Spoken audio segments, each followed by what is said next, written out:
Hello, fellow traders. We are having a direction change today, turning point for Bitcoin.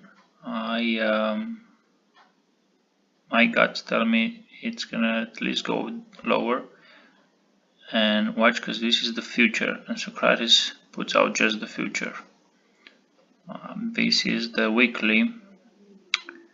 If we're closing beneath this, then we might see a move down, and I mark them here.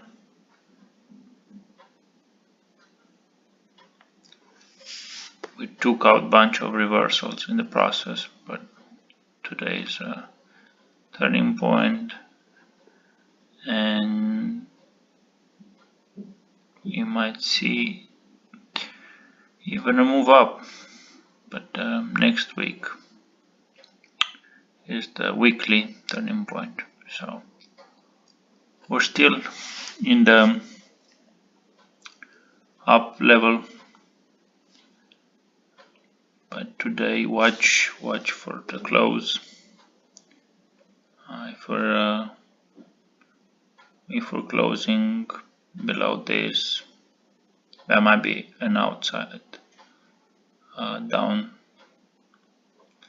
Just what 68,636.